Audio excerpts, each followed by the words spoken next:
Duh kontrgerîla îro çete. Ramazan ölçen. Duh kontrgerîla û mafya îro jî çeteyên ku ciwanan weke maşik û destek bikartînin derketin pêş me.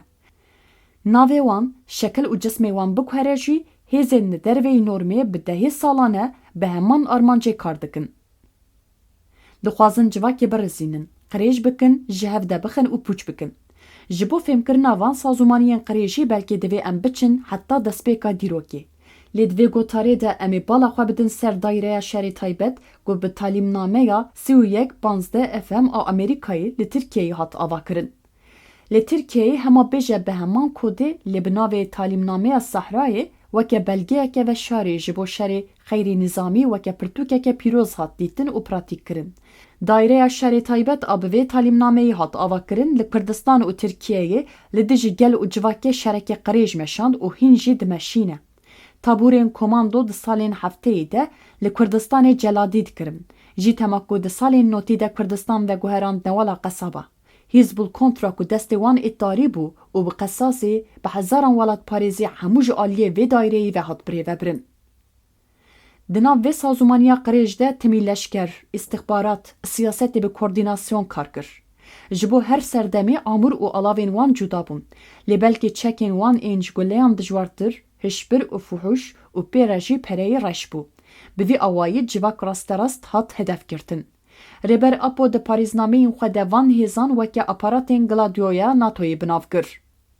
Heta civakê gişt tevî dewletê hişyar kir û got wê ev cinawir li we vegere. Destpêkê di şerê li dijî gelê Kurd de ji aliyê dewleta Tirk ve hatin bikaranîn. Lê îro ev cinawir ji her demê zêdetir civakê dixwe û di karên xwe yên qirêj de nûciwan û zarokan bikartîne.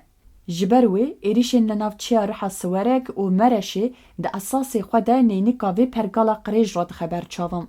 Weke ku di salên notî de ev qirêjî çawa bi susurlikê weke gemarekê li her derê belav bû îro jî bi tipê çav û qilifê nayê veşartin. Hingê jî dewlet mafya û siyasetê ev kar dikir. Îro jî dewlet, çete û siyaset vî karê qirêj dikin. Rûyê herî xeternak û wehşîyê vê organîzasyona cinawir di dewrê de ye. Armanc jî weke duh perçiqandina gelê Kurd, fetisandina daxwazên azadiyê ye. Ciwan, heta li gorî raporên dawîn ên saziyên mafên mirovan, zarok di penca hişbirê de ne. Bi vî awayî ciwan û zarok ên ku siberoja civakê ne, dibin celadên civakê.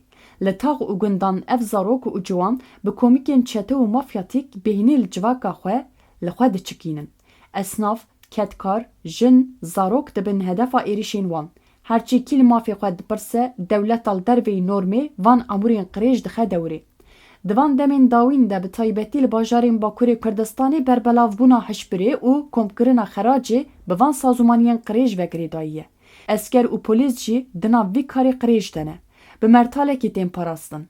İpek Er, Gülistan Doku, Rojin Kabayiş û gelek jinên ciwan bi destê vê sazûmaniyê ve hatin kuştin. Ev şerê qirêj êdî bi destê zarokan derbasê heta nav dibistan û polan bûye.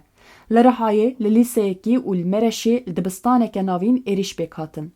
Tetikkeş zarokin lê faîl sazûmaniya ku koka xwe heta dayreya şerê taybet diçe. Kontrgerîla, Jîtem, Hizbul Kontra, Cerdevan, Esker, Polis, Wezîr û Kizîr, Dalton, Barış Koyun, Red Kit, Baygara Kasper û bi dehan komîkên qirêj weke guherîna forma alava Gladioya NATOyê êrişê civakê dikin.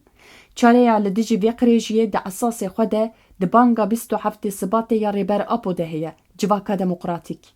Beraya pêkanîna civaka demokratîk a xwe dispêre demokrasî, ekolojî û azadiya jinan, civak wê hem xwe birêxistin bike, hem jî li dijî van qirêjiyan xwe biparêze.